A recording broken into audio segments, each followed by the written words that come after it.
بسم الله الرحمن الرحيم.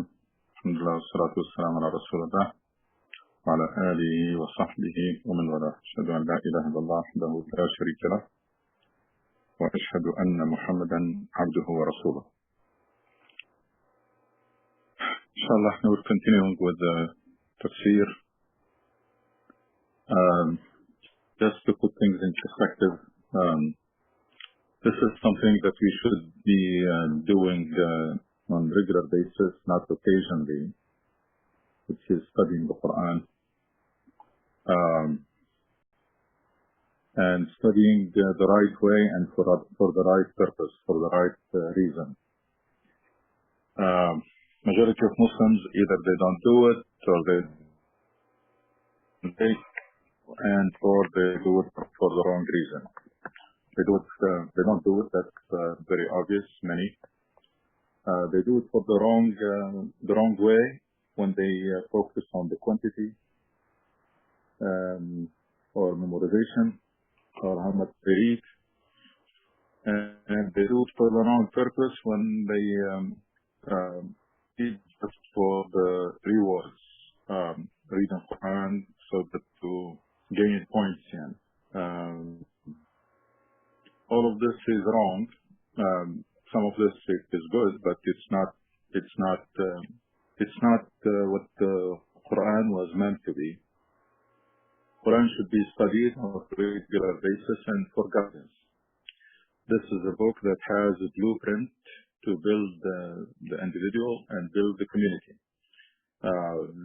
Very loaded with guidance, very loaded with wisdom, very loaded with instruction. And one should really read and reflect and try to get the message, because there are the words of the Quran and there is the message of the Quran. The words are just the vehicle and the stories are the vehicle, but there are messages that you need to try to get. Focusing on the fact that Quran is a blueprint to build the individual and the community. We have seen the story of Adam alayhi salam, very important story, and we have seen how loaded it is with lessons. That there is something that was assigned to Adam, and he did not succeed, or a test, he did not succeed in it, and he repented to Allah subhanahu wa ta'ala, learned his lesson, and basically we were told that's how life is going to go.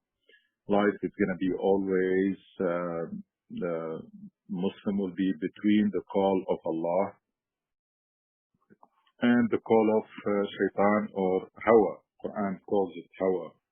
When you do what you like, not necessarily what you are supposed to do or what you should do. After the story of Adam alayhi salam, immediately comes another story that was repeated frequently in the Quran, which is the story of Bani Israel. Story of Bani Israel is one of the most frequently covered story and discussed story in the Quran. Of course, Quran does things for a reason, so we have to pay attention to it. And the story of Adam was an individual that applies to each one of us. The story of Bani Israel is the story of community. So again, to build the individual and to build the community. So you have in the story of Adam alayhi salam a lot of lessons for individuals. There was no community at the time of Adam alayhi salam. Now comes the story of Bani Israel, and we will see how the analogy or parallelism between the two stories. Again, Bani Israel were given a covenant, mithaq. Once again, we see the concept of mithaq in Quran. And again, Bani Israel failed in several tests. And again, Bani Israel, like the story of Adam alayhi salam, were given a lot of bounties and favors. Ni'am. So Quran will remind them of lot of bounties that Allah subhanahu wa ta'ala has given them, like Adam alayhi salam. But their response was not really appropriate. Story of Bani Israel is very important for Muslims because these are the people who took the job before us. This is the nation or the community who was assigned the mission of Islam, and they get all the prophets, or most of the prophets, from that nation or community. And then so Quran is telling us their performance and the pitfalls that we should avoid. So it's like there is assessment. So these are not stories to read, but these are لقد كان في قصصهم عبرة ما كان حديثا يفترى. It was not just stories. These are lessons. The story is just the vehicle to convey the messages. Story of Bani Israel is very important from one other angle. That's probably only person who is on a mission can feel it. If you are on a mission, you can find in the story of Prophet Muhammad ﷺ a lot of lessons and, of course, role model. But Prophet Muhammad ﷺ did not face what Musa faced. Prophet Muhammad ﷺ had to deal with those who rejected the mission and the message. But things were very smooth for him with the people who answered the call. So if you are nowadays, anyone who is committed or makes the commitment to fulfill the mission of Islam and to deliver the message, probably will find in the story of Musa alayhi salam closer role than the story of Prophet Muhammad sallallahu alaihi wasallam. The role of Muhammad sallallahu alaihi wasallam was dealing with people who rejected the message. And then nowadays you're dealing with Muslims. Most of them, or majority of them, it's like Bani Israel. I mean, you're talking to people who are believers. So, subhanAllah, as if Allah subhanahu wa ta'ala wants to complement the story of Muhammad sallallahu alaihi wasallam for us as our role model with the story of Musa alayhi salam, because what the Muslim faces among Muslims is closer to what Musa alayhi salam faced with Bani Israel rather than Muhammad sallallahu alaihi wasallam, who had very distant companions who were very they revered him, and they did not hesitate to carry his commandments and etc. So which was really the opposite case of Musa alayhi salam. Story of Bani Israel immediately after Adam, so goes to Bani Israel. Again, it starts with Mithaq. So finished بِطُمِنَا جَمِيعًا, and then Allah, there will be guidance to Adam alayhi salam. There will be guidance revealed, sent to you. Whoever will follow it should not grieve and should not, and those who rejected, they will be in hellfire. Immediately goes to Ya Bani Israel. Ya Bani Israel, which is very smooth transition, which is very difficult for any writers to jump like from Adam alayhi salam to Bani Israel. Ya Bani Israel, اذكروا نعمتي التي أنعمت عليكم وأوفوا بعهدي أوفي بعهدكم وإياي فارهبون. Children of Israel, remember how I blessed you. Honor your pledge. This is verse 40. To me, I will honor my pledge to you. I'm the one you should fear. Again, it starts with عهد. وَلَقَدْ عَهِدْنَا إِلَى آدَمَ مِنْ قَبْلُ. So, story of Adam started with the covenant. Story of Bani Israel started with the covenant, and also with reminding them of Allah's bounties on them. And then there is something here very important for Muslims to know It may look very simple, but many Muslims are missing it. أوفوا بعهدي أوفي بعهدكم.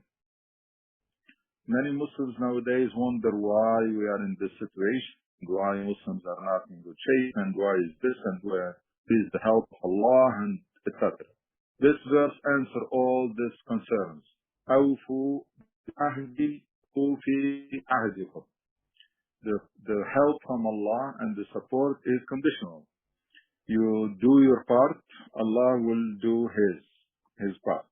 أوفوا بعهدي أوفي بعهدكم. So anytime you find yourself thinking this way or worried why this is the case, or somebody asks you, just answer them with أوفوا بعهدي أوفي بعهدكم. We did fulfill our part of the deal with Allah.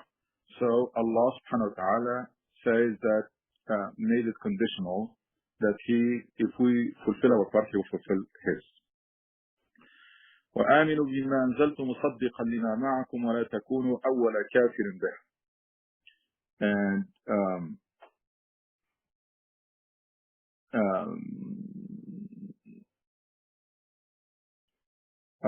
I'm the one, believe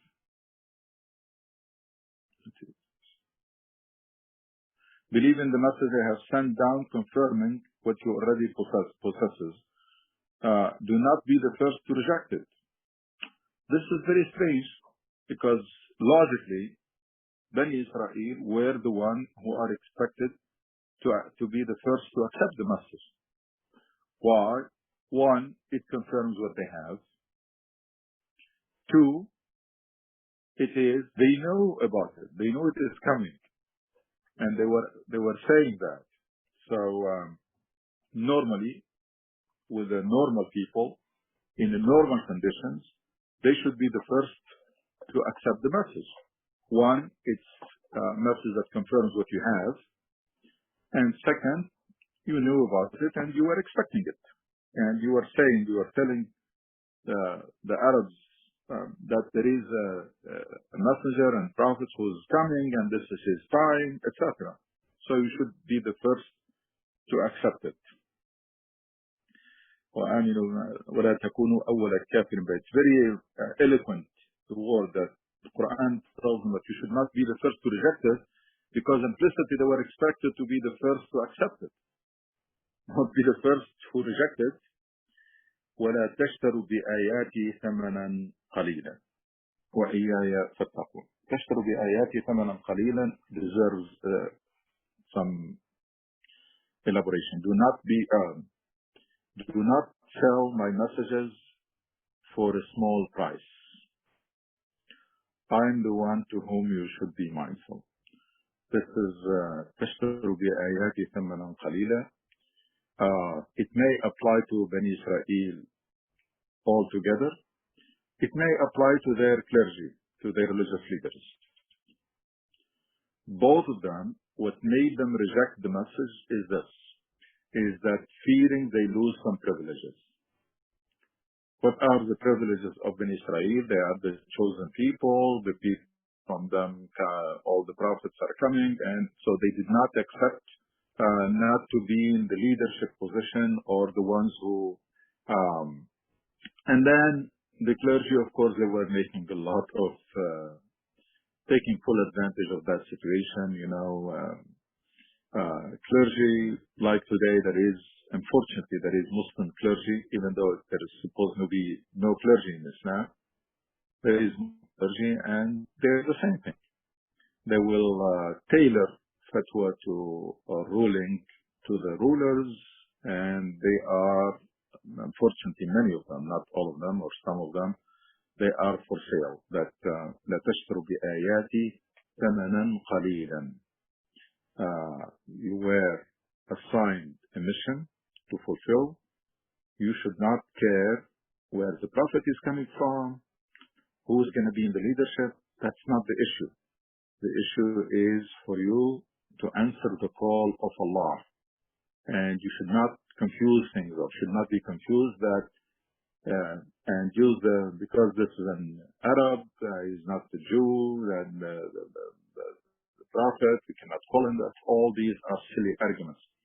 They can fall under وَلَا تَشْتَرُوا بِآيَاتِي ثَمَنًا قَلِيلًا وَإِيَّايَ فَاتَّقُونَ. So إِيَّايَ فَارْهَبُونَ, إِيَّايَ فَاتَّقُونَ, because these are, remember that this deen is deen of Tawheed.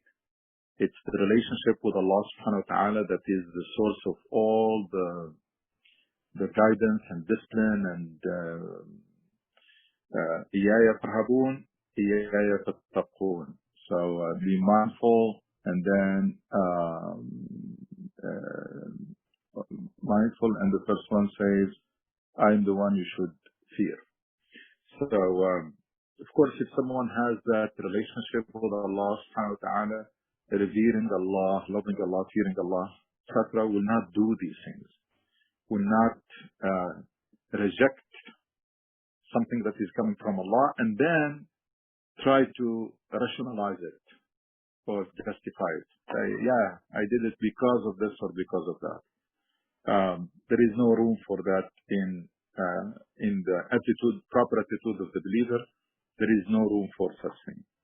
وَلَا تَلْبِسُوا الْحَقَّ بِالْبَاطِلِ وَتَكْتُمُوا الْحَقَّ وَأَنْتُمْ تَعْلَمُونَ. I strongly recommend that we, it came in many surahs, but in details, Baqarah, Araf, Taha, Yunus, in number of surahs it came in more details. It is really, it's like the story of Adam. It is worth studying and reflecting, because you will be amazed that most of the pitfalls or the most of the deviations that happened with Bani Israel is happening with Muslims today. Almost all of them. Almost all of them. Which is really very, very unfortunate that Quran will have this story emphasized and repeated so that Muslims will not commit the same mistakes, and then they end up doing exactly the same thing. وَلَا تَلْبِسُوا الْحَقَّ بِالْبَاطِلِ وَتَكْتُمُوا الْحَقَّ وَأَنْتُمْ تَعْلَمُونَ. This is, I remember mentioning this before. Do not mix truth with falsehood, or hide the truth when you know it. That's what they did. They know the truth. They knew the truth. They knew that that Muhammad sallallahu alaihi wasallam was the messenger of Allah subhanahu wa ta'ala. There is a lot of strong evidence for that, but they decided to reject it out of arrogance. Remember that Surah Al-Fatiha, غير المغضوب عليهم ولا الضالين, المغضوب عليهم, those who reject the truth after knowing it. And the Dhalin, it's the people who lose their ways. But so لا تلبسوا الحق بالباطل وتكتموا الحق. This is something that Muslims we do every day. Even if our social interaction, forget about the media. That's unfortunately the very common, which is mixing truth with falsehood or withholding truth. These are the worst forms of lying. Lying, if you fabricate a story, that's not dangerous. That's not a problem, because probably nobody will believe it, and it can easily be exposed.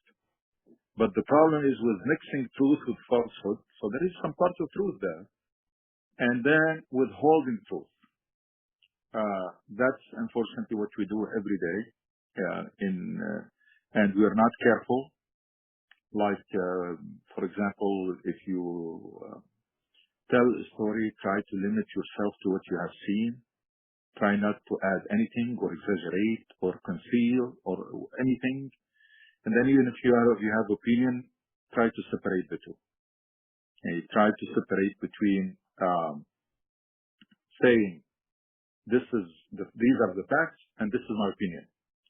These are the facts, and that's personally, I try to do this as much as possible, and we all to practice this and saying these are the facts.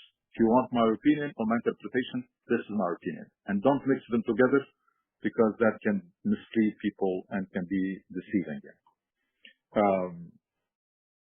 So لا تلبسوا الحق بالباطل وتكتموا الحق وأنتم تعلمون. This is something that we should keep in front of our eyes all the time, that you have to be very, very careful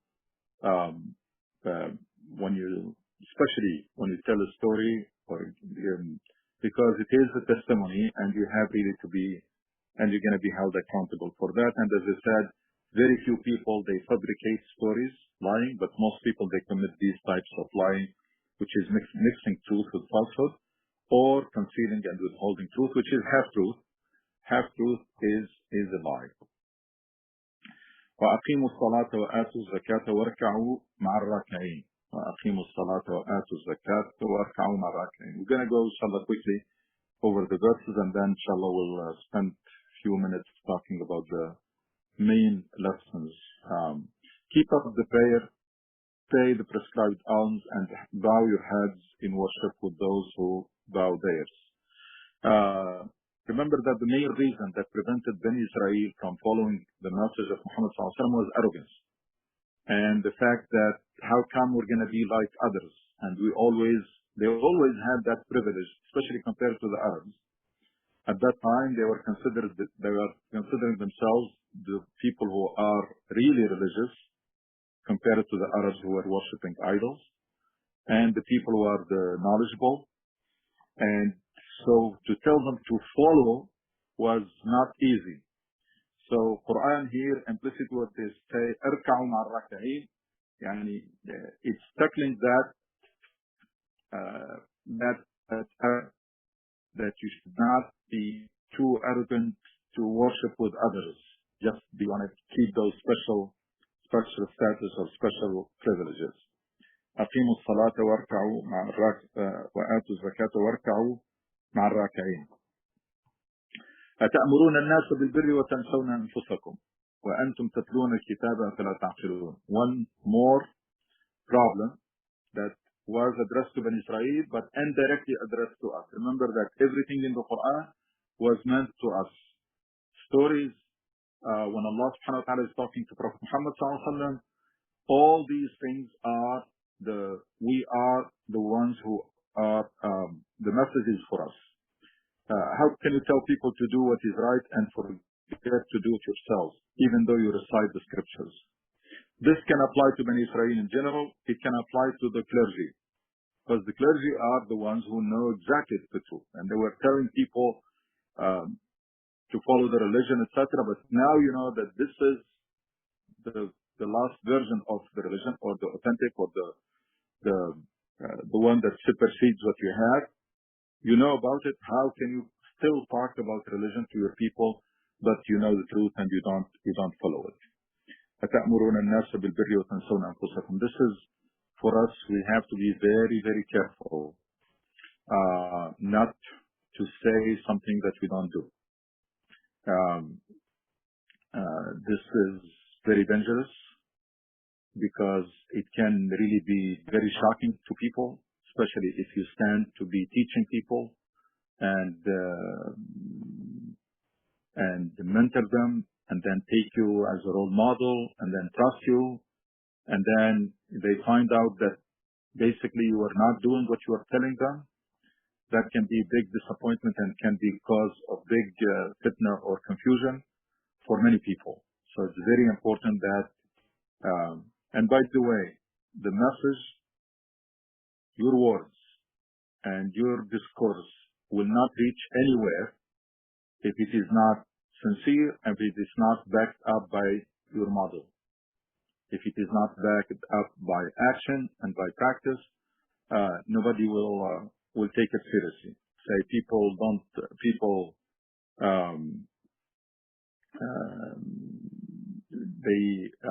until they know what you do.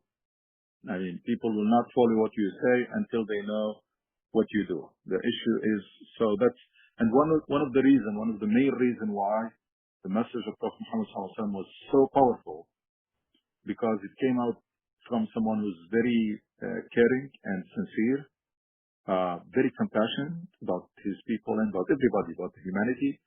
And then it's backed up by his practice. This is a person who lives in a small community. All of them are cousins, people, they know each other very well. And they knew, and the behavior is obvious for them because remember they say ما جربنا عليك كذبة. He lived among them for 40 years. He never lied to them. That's in that small community that is interacting all the time with one another. واستعينوا بالصبر والصلاة وإنها لكبيرة إلا على الخاشعين. استعينوا بالصبر والصلاة. That's something also for us.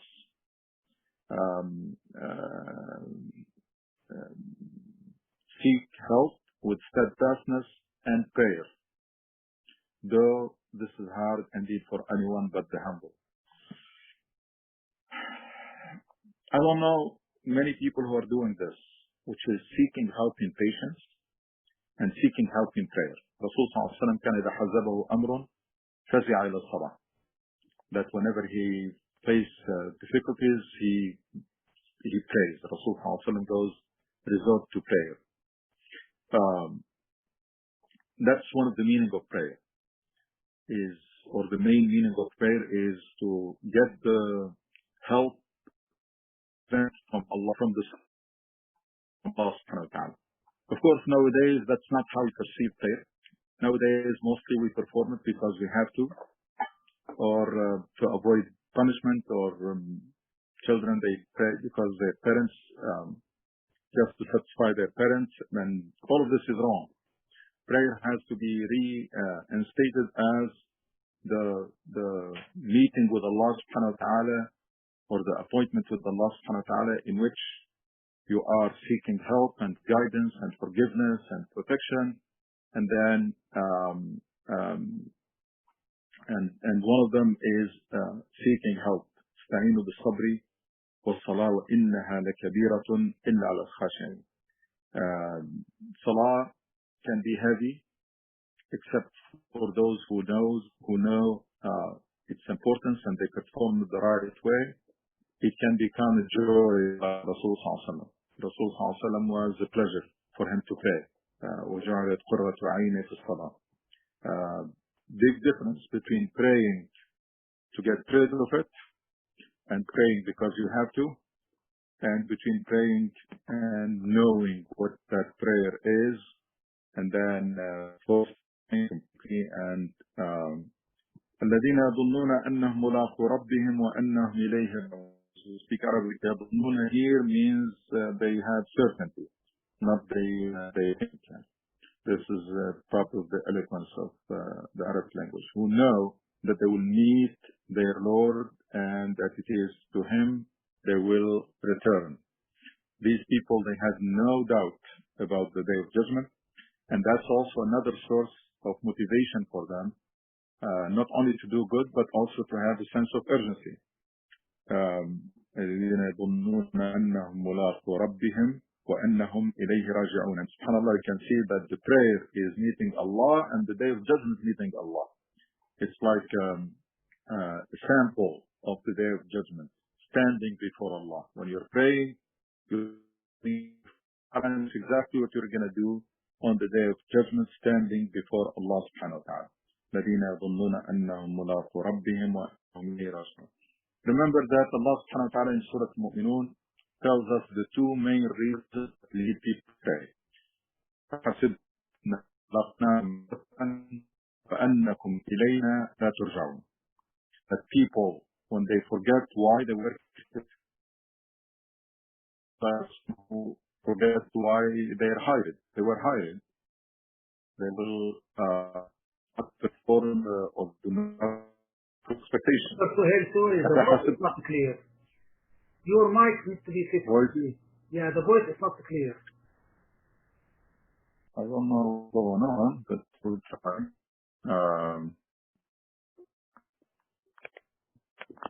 Let me see here.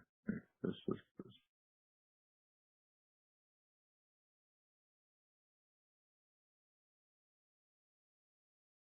can help.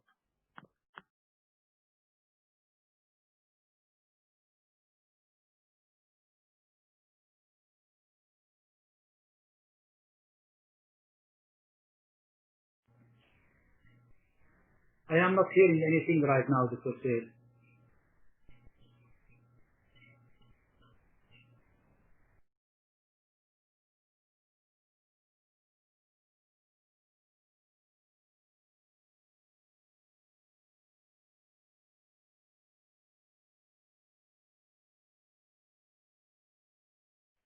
Is it better now?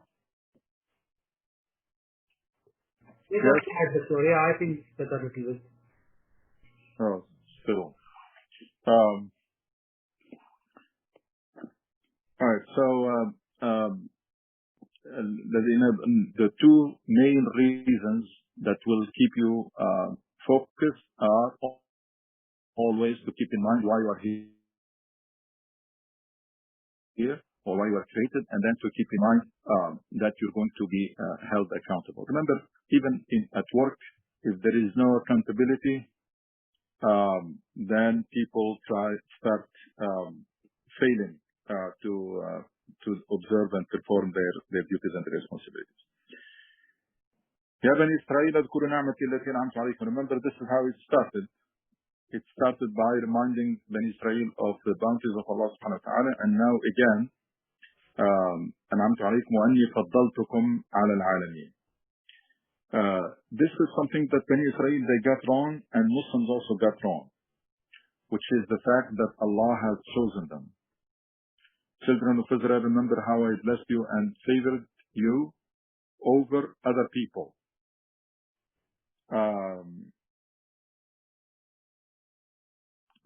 What's the problem here?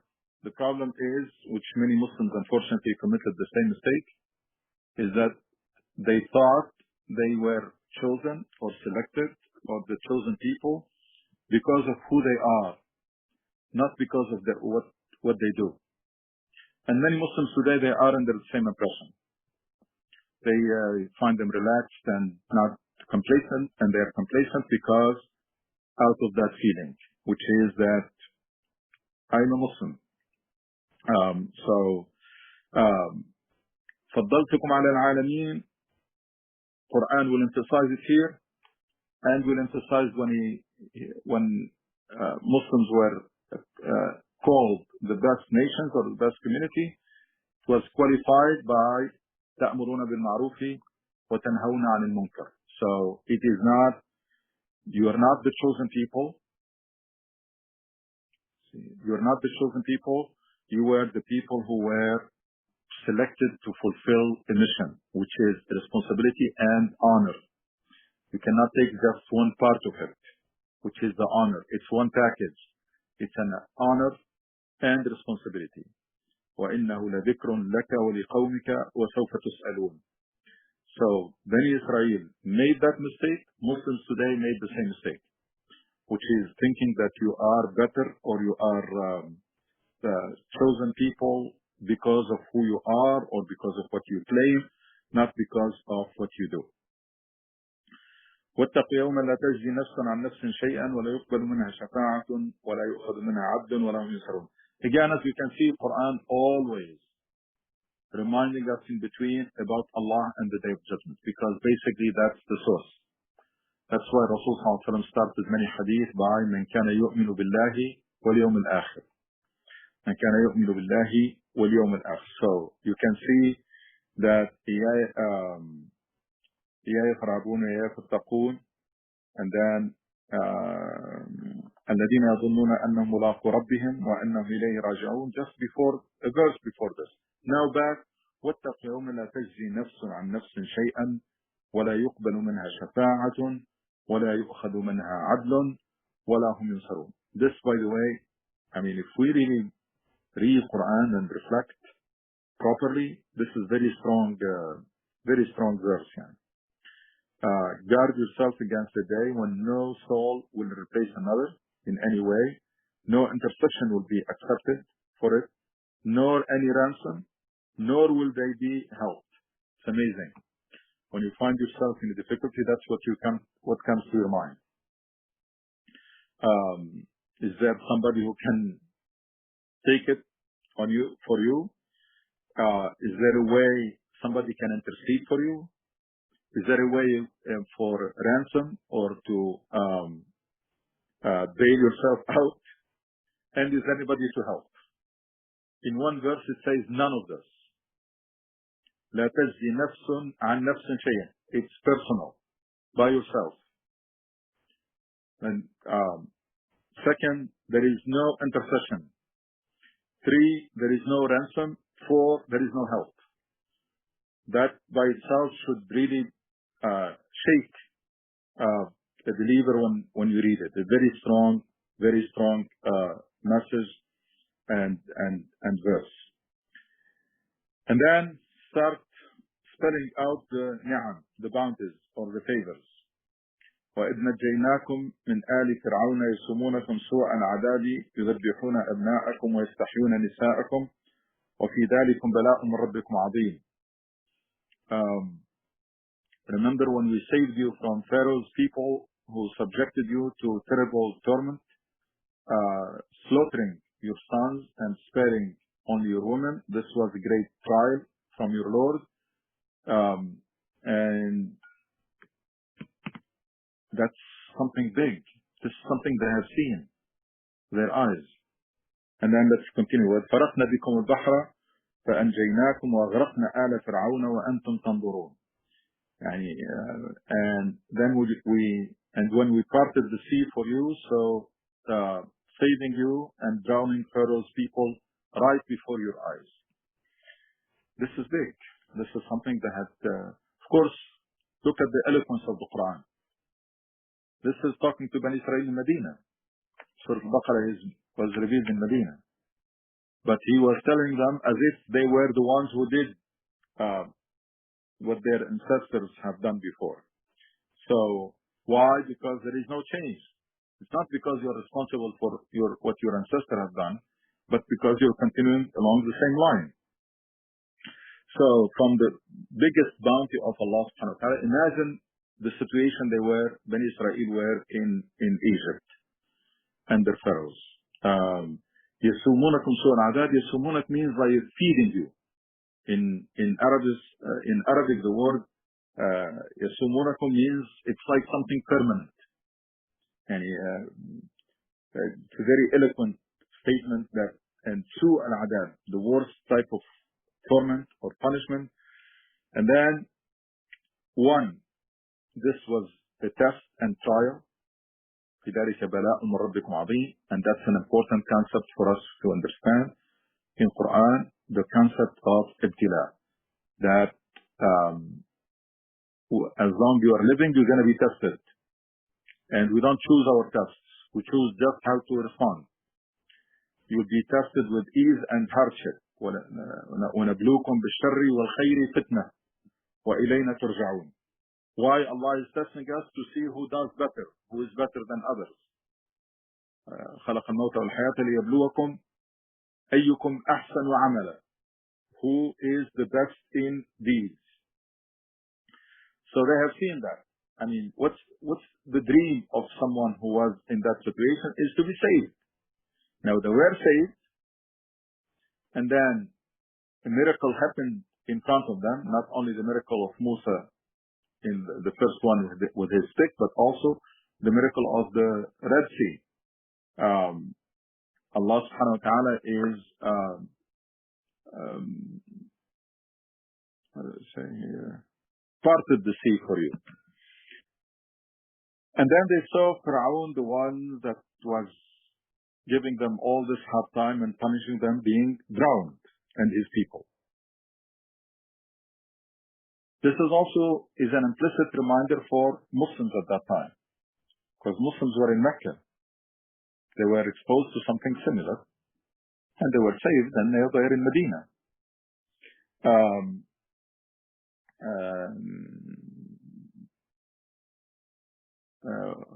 واذكروا إذ أنتم مستضعفون في الأرض تخافون أن يتخطفكم الناس فآواكم وأيدكم بنصره. In Surah Al-Anfal, Allah subhanahu wa ta'ala addresses Muslims in a very similar language about reminding them of His bounties on them. So what would be the answer of Bani Israel? وَإِذْ وَعَدْنَا مُوسَى 40 لَيْلَةً ثُمَّ اتَّخَذْتُمُ الْعِجْلَ مِنْ بَعْدِهِ وَأَنْتُمْ ظَالِمُونَ. We're still fresh from the miracle of the Red Sea. Musa alayhi salam was invited from Allah subhanahu wa ta'ala. We appointed 40 nights for Moses on Mount Sinai, and then while he was away, you took to worshipping the calf. A terrible wrong or mistake. So how Bani Israel responds to that great bounties of Allah subhanahu wa ta'ala And then a bigger bounty is the guidance that was to be revealed to Musa alayhi salam. They did not even wait until he comes back. They took the cow, the gold and made out of gold, and started worshiping it, even while Musa alayhi salam was away receiving the revelation.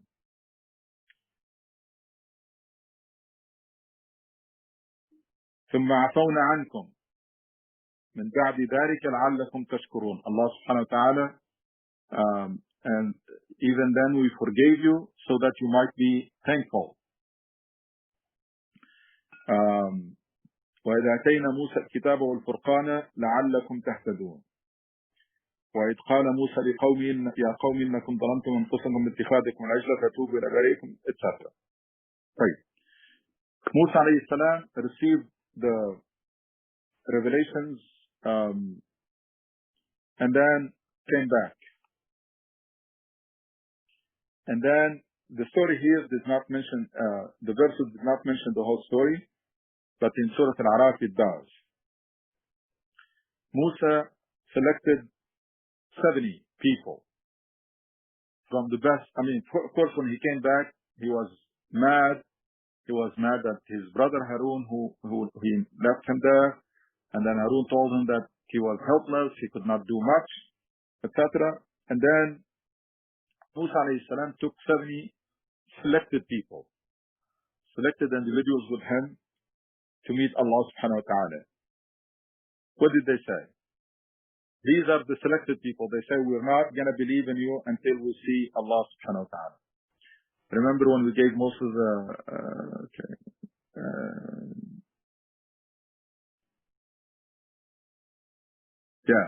remember when you said, Moses, we will not believe you until we see God face to face. These are the 70. واختار موسى قومه 70 رجلا لميقات ربه. واختار موسى قومه 70 رجلا لميقاتنا. فلما كلمه ربه قال ربي أرني أنظر إليك. So these people, we're not going to believe until we see Allah, God, face to face. And then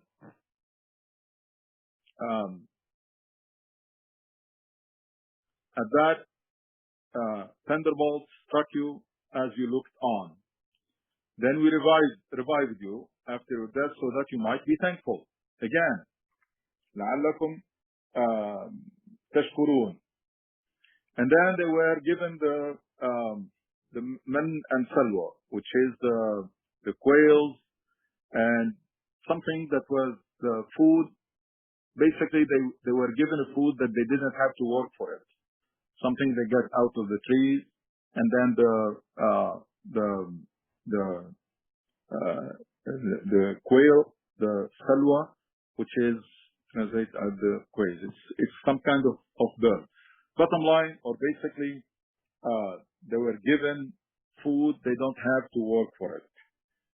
It's in a way Allah selected you for this big mission and want you to dedicate yourself to it. What was the answer? Again, the answer is that we're not gonna live on this forever. We need to go back to eat our normal food, the variety of food that we were used to. ادخلوا هذه القرية. And back and forth. Remember when we said, enter this town, that's Bayt al-Maqdis, and eat freely there as you will, but enter its gate humbly and say, relieve us, then we shall forgive you your sins.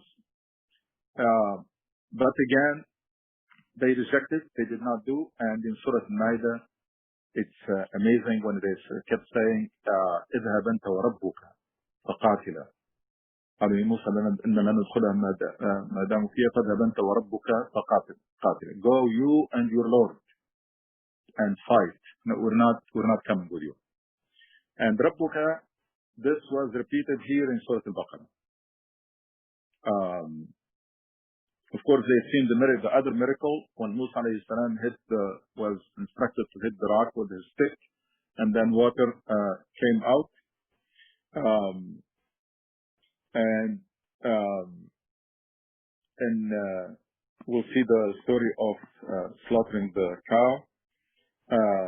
And then وَإِذَا أَخَذْنَا مِيثَاقَكُمْ وَرَفَعْنَا فَوْقَكُمُ الطُّورَ. This is the verse 63.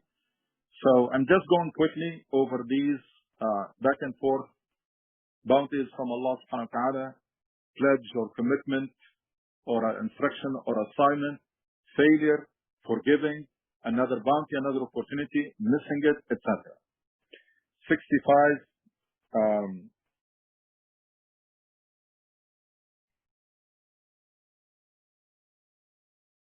64, 69. You know about those of you who broke? 65.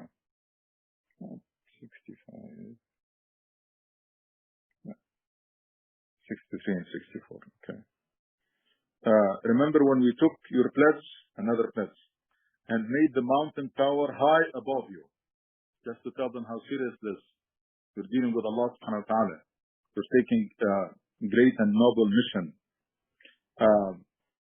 And said, hold fast to what we have given you. خُذُوا مَا آتَيْنَاكُمْ بِقُوَّةٍ.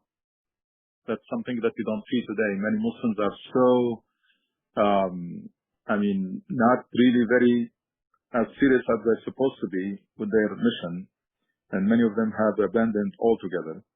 Hold fast to what we have given you and bear its contents in mind so that you may be conscious of God. Even after that you turned away. ثُمَّ تَوَلَّيْتُمْ مِنْ بَعْدِ ذَلِكَ فَلَوْلَا فَضْلُ اللَّهِ عَلَيْكُمْ وَرَحْمَتُهُ لَكُنْتُمْ مِنَ الْخَاسِرِينَ. Another pledge, which is the sabar, the fact that they are not supposed to do anything on Saturday. And then Allah subhanahu wa ta'ala tested them by making the fish available on Saturday. And the reason they tried to work around the instruction of Allah subhanahu wa ta'ala, so they will block the fish on Saturday, but they don't catch it, and they catch it the next day after the Shabbat. So it's playing games with Allah subhanahu wa ta'ala. And then comes the story of slaughtering the cow. And then again, Allah, Musa telling them, this is very serious business. Allah is telling you to slaughter the cow. Remember when Moses said to his people, God commands you to sacrifice a cow. They said, are you making fun of us? And if someone telling them, God tells you, and he say, you're making fun of us. Prophet telling them that God is instructing them to slaughter the cow. He answered, God forbid that I should be so ignorant. They said, call on your Lord. And ادعو لنا ربك. He's not their Lord, his Lord. Call on your Lord to tell us what kind of cow, to show us what sort of cow it should be. He answered, God says, it should be neither too old nor too young, but in between. So do as you are commanded.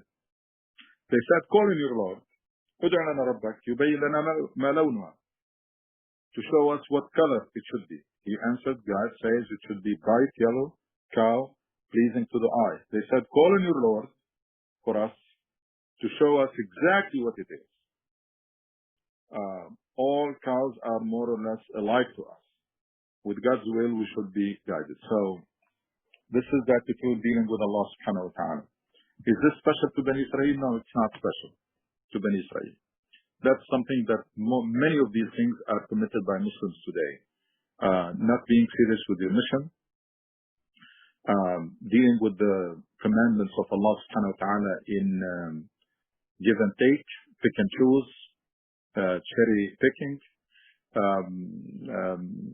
arguing sometimes, not recognizing the bounty of Allah subhanahu wa ta'ala, having that very lukewarm or shallow belief in the Day of Judgment, having that weak relationship with Allah subhanahu wa ta'ala, not living up to the expectations. Now, the main point about Bani Israel, it's not that they are bad people, naturally. Like, unfortunately, many interpretation or some interpretation think this way. The main point about Bani Israel in Quran is to warn us against something, which is that when people live under oppression for a very long time and adapt to it and accept it and accept injustice and accept that, their personalities and their character and become spoiled.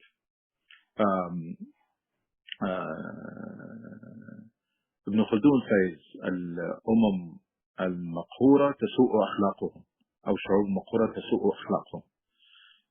Those oppressed nations and communities, their character is spoiled. Kawakibi, same thing. In his famous book, Tabaya al-Istibdad, talking about dictatorship and oppression, said the same thing. That even the good people, they can be affected by the environment of oppression and corruption. This lesson, did Muslims learn this lesson? They didn't. Because from the time of Dawla al-Amawiyya, for centuries, we have accepted the same deal. We have accepted the same deal of oppression and corruption for safety. And we're paying the heavy price now. And after those centuries of the so-called Khilafah, which was dynasties, basically it was inherited power, the real Islamic implementation of the Islamic political principles were in the time of Khilafah Rashida, when people, they choose their leadership by consent, and they hold their leader accountable. And the Muslims at that time,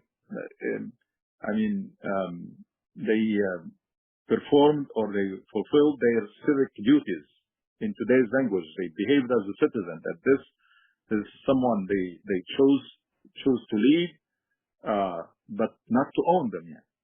So they held even someone as strong as Umar ibn Khattab accountable, and everything was transparent. So we moved from that to one-man show, one person who declares war and peace and manage the treasury at will, and then when he dies, his son will inherit not only his wealth or his property, but also inherits people. And totalitarian regime, and then it is inherited. We accepted that deal for centuries. And then after Khilafah, we had colonialism. Alhamdulillah, many Muslim nations fought back and resisted colonialism. But after that came also very oppressive regimes for which Muslims,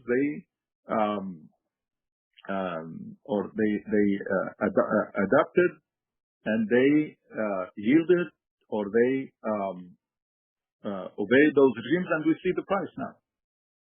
And it took so long. You see the effect on people, and even when you decide to change them, like what is happening in several countries, when you decide, you pay much heavier price than the price that you'd have paid if you tried, or if you opposed them in the beginning and you did not allow them to settle and to strengthen or consolidate their power. So the merit of the story of Bani Israel is this. And subhanAllah, we missed it big time.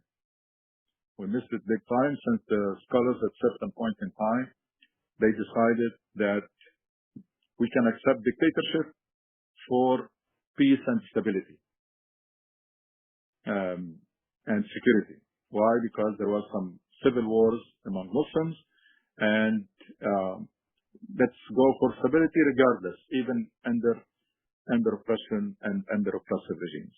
So the main point of the story of Bani Israel and the repetition are 2 points that Muslims miss big time today.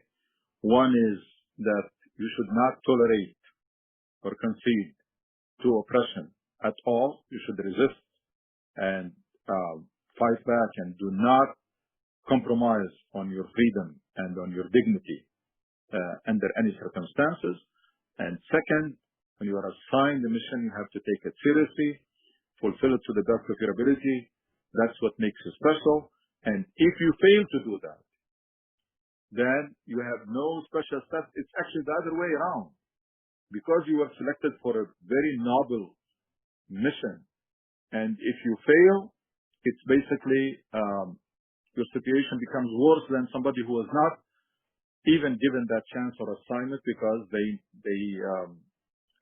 is a big difference between someone who tested and failed and someone who was not tested at all. So we should really realize why Quran repeats and emphasizes the story of Bani Israel over and over. These are just few of the lessons that we can get from the story of Bani Israel, but please, everyone, try to read it, understand it. I know many Muslims do not even know the story itself, never mind the lessons from it. Even the 4 or 5 milestones in the story of Bani Israel with Musa, many Muslims, they don't even know them, or they don't have them in order. And more important than the story itself is the lessons that people are chosen not because of who they are. They were chosen to fulfill a mission. They failed or they abandoned that mission. That honor was taken from them, assigned to us. And it's up to us to choose. If we abandon that mission and neglect it and don't take it seriously, all the verses that you read about Bani Israel, you may as well read them addressing you. Because it's not like they are bad people by nature. It's people who committed certain mistakes or took wrong direction or wrong, and they lost their way. And then Quran is telling us not to do that. And anyway, these are some of the lessons of story of Bani Israel. I recommend that you try to, I can probably send you or everyone can look up where the story was repeated in other places, and try to do like we said about the story of Adam in a notebook or a file on your computers, to try to put, or on your cell phone, try to put these together, and then the main lessons from them, because again, Quran is a book of guidance, is there to shape up, like the gym shapes up all your muscles. Quran is meant to do that to your personality and to your character and to your mind.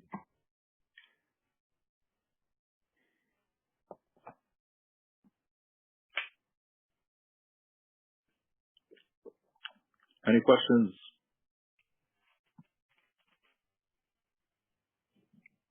Assalamu alaikum. Alaikum assalam wa rahmatullahi wa barakatuh.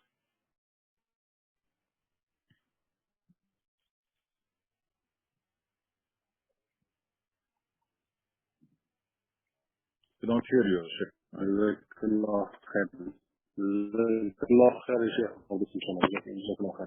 So today you're going fast through the story of Bani Israel.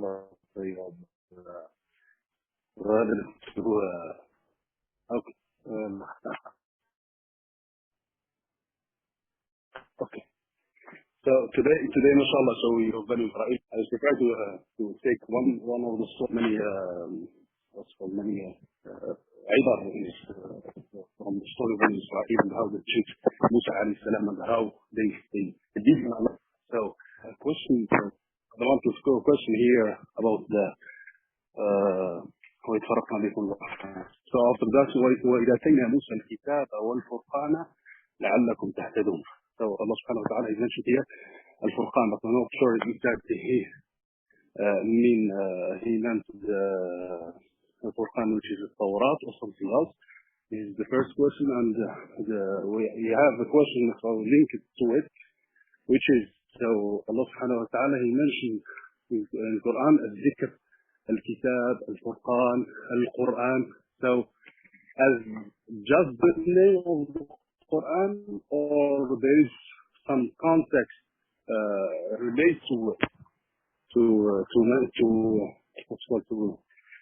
make definition of those what's called names of the Quran as the same one, or there is something else? والله أعلم. بارك الله فيك. The word Furqan, the translation is, remember when we gave Moses the scripture and the means to distinguish right and wrong. That's the Furqan. So that you might apply it. It can apply to any revelation from Allah subhanahu wa ta'ala. One of the main purpose of the Quran and the revelations in general is to be your reference to distinguish between what is right and what is wrong. And the alternative to that would be your desires, whatever you like, and to follow your whims.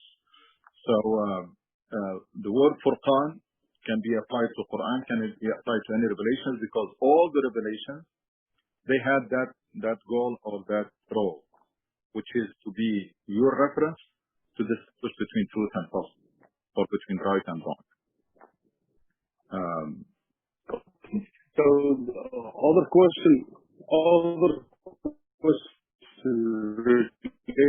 exactly. So والله سبحانه وتعالى mentioned in سورة الحجر إنا نحن نزلنا الذكر وإنا له لحافظون. ينزل ينزل الكتاب وينزل فإنا نزلنا القرآن إنا نحن نزلنا القرآن وإنا له لحافظون. Using of the name, all names, some gaps in understanding of exactly what Allah subhanahu wa ta'ala means. Is it the dhikr that the Quran we are reciting right now, or something else, maybe the justice or something else? I'm not sure about that. So we have many interrogations. In that verse, the dhikr is more than likely is the Quran, because when I say وَإِنَّ لَهُ لَحَافِظُونَ, Allah subhanahu wa ta'ala did promise to preserve previous scriptures and previous revelations. So more than likely in that context, the dhikr, which is very general word, but in that context, more than likely it means the Quran, because of what the next sentence that says وَإِنَّ لَهُ لَحَافِظُونَ. Allah promised to preserve, only Quran Allah subhanahu wa ta'ala promised to preserve it. But it is these Shifa wa Nur wa Maw'ida wa Dhikr Huda al-Kitab la rayba fihi. Yeah, these are the books, the guidance, the reminder, the cure, the light, all are made, and all of them are really things that the Quran really fulfills. Quran is cure for the heart, is light for the mind, is etc. Yes. Sheikh Suhail, in the beginning you talk about the arrogance of Bani Israel towards Sayyidina Muhammad sallallahu alaihi wasallam, towards his message. I think we are doing here same thing. When we go pray to masjid in rich neighborhood, if poor guy comes to that neighborhood, they do the same thing arrogant to him, you know. We are falling in the same crowd, right? And unfortunately, as I said, even though Quran emphasized this story so that we avoid and as if we did exactly the opposite. I mean, we followed almost each one of them, and even though we have clergy and we have some privileges, we don't have that equality that we have seen at the time of Prophet Muhammad ﷺ between people who are very rich and coming from very prestigious families and people who were slaves and did have nothing. No, we don't. I mean, nowadays nationalities, social status matters, skin color sometimes. It's a big mess. It's nothing short of reconstruction or remaking of the Muslim mind is needed, because the damage is big. The damage, remember Bani Israel, I don't know how long they lived under Fir'aun. Muslims, they now for 15 centuries, they were under oppression. Yeah. So you expect exactly the same damage to personalities and to minds and everything. Yeah. Unfortunately, even Muslims who came to the United States or places where they have freedom, etc., not many of them made the transformation. Hopefully, future generations who were born in free societies and they did not have any of those problems and diseases, hopefully can really if we manage to get future generations equipped with the proper mission-driven understanding of Islam and goal, maqasid, emphasis of the Islam, I think we can do something. We can create a good success story here, because unfortunately this religion is not suitable for those who are oppressed and those who accept humiliation, and it's for people who are free. And probably that's one of the reasons Allah subhanahu wa ta'ala revealed it in the Arabian Peninsula at that time, in a place where there is no strong central government, and people were basically they value freedom and dignity and etc. So yes, unfortunately, a lot of these problems that we read. That's why I'd love to see Muslims, when they read the story of Bani Israel, they don't read them as a story about another nation. They read them as directed to us. Yeah.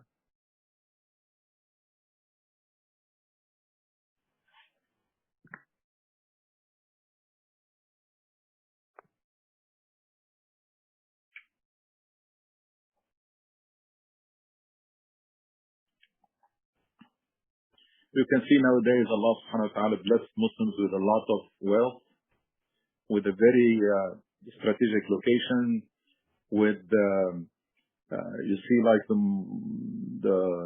Muslim world in general, the Arab world in particular, they share the same religion, same language, same everything, yet they are unable not to be united, but just to integrate their economies.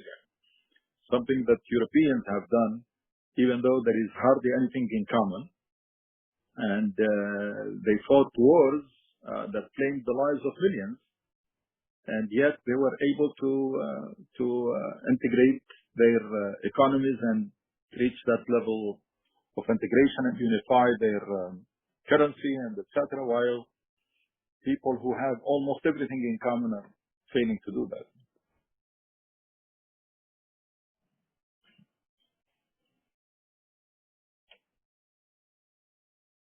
It always comes back to that root cause, which is for you to give up your freedom and your dignity. You trade that for safety and security and stability, and has always been a bad deal. Yeah.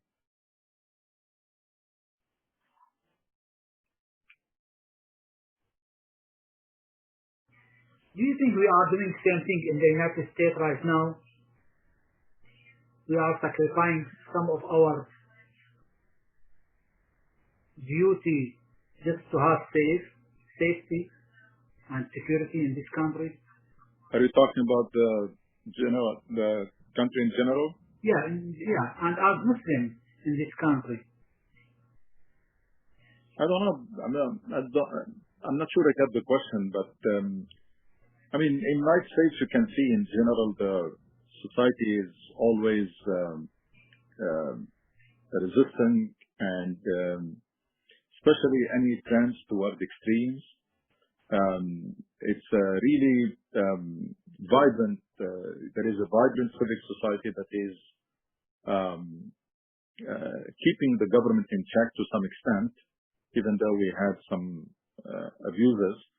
But Muslims in the United States or anywhere in the world, unless they rediscover their religion and they embrace it as a life mission, they're going nowhere. As long as we subscribe to this religion of rituals and the religion of appearances and the religion of taqwa, of halal and haram, we're going nowhere. The early Muslim, before they knew any of these things, before they knew even about the zakat and fasting and etc., even the salah itself was prescribed later. Before they knew all of this, they understood Islam as a life mission, and they committed to it wholeheartedly. And there are people who died in Mecca, they knew nothing of the taqwa. They didn't know about Ramadan, about fasting, about Hajj, about zakat, about salah, about alcohol being forbidden, about all of this came later, yeah. But there are people who embraced this deen and even died while sticking to it, even though there was not much revealed about fiqh or sha'air or rituals. Why? Because and that's what Rasul was reinforcing in Mecca all these years. He was reinforcing that commitment to a life mission with the big goals. The maqasid of Islam, you can see them in the hadith of Rasul that this, and in the verses, that this deen came to, the ultimate goal of this deen is for justice to prevail. قد أرسلنا رسولنا بالبينات وأنزلنا معهم الكتاب والميزان ليقوم الناس بالقسط. And it's very, very straightforward that this Rasul linked the success of his mission to the prevalence of peace and security in the Arabian Peninsula. حتى يسير الراكب من صنعاء إلى حضرموت لا يخشى إلا الله والذئب على غنمه. It's so obvious that there is a mission and there are big goals. So Muslims, what they understood from Rasul is these, the Tawheed, the relationship with Allah subhanahu wa ta'ala, the mission, the life mission, the goals that they should be working for, and the dream that Rasul instilled in Muslims were to see this world where justice prevails, peace prevail, prosperity, virtue, human dignity, etc. And then their ultimate dream, while they're working for this to see it happening in this life, is to meet Allah subhanahu wa ta'ala while He's pleased with them. So, and there was connection between the two. You work to fulfill that vision in this world, and in the process, if you die, then you fulfill your ultimate dream, because you did not spare any effort to execute the plan of Allah subhanahu wa ta'ala. This connection is not in the mind of the majority of Muslims. Majority of Muslims, this deen is a short list of tasks. There are 2 or 3 things that I have to do, and there are 2 or 3 things I have to avoid, and I'm good. That's why there is no motivation, there is no incentive to learn, there is no incentive to develop themselves, there is no incentive to have a contribution and impact. Why? Because they are under the impression that this deen can be fulfilled by fulfilling that 2 or 3 things and avoid those couple things that you should avoid.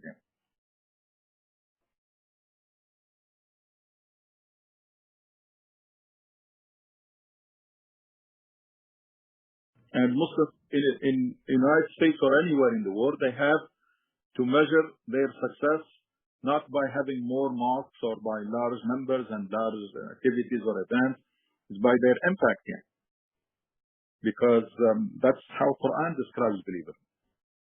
الذين إن مكناهم في الأرض أقاموا الصلاة وآتوا الزكاة وأمروا بالمعروف ونهوا عن المنكر. Those wherever they settle, they make a difference. They have an impact.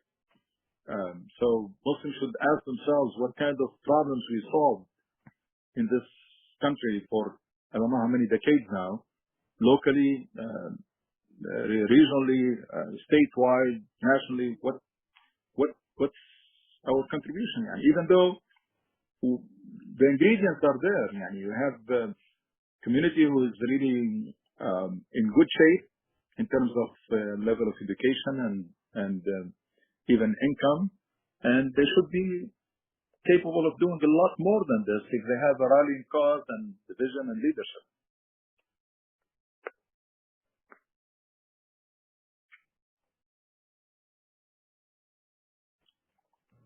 Brother Nihad Awad is with us today.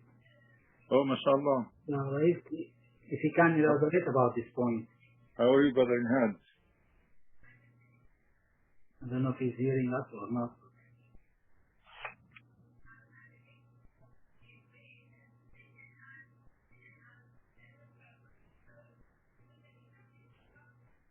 Anyway, if no other question, Dr. Suhail, we will meet inshallah next Sunday.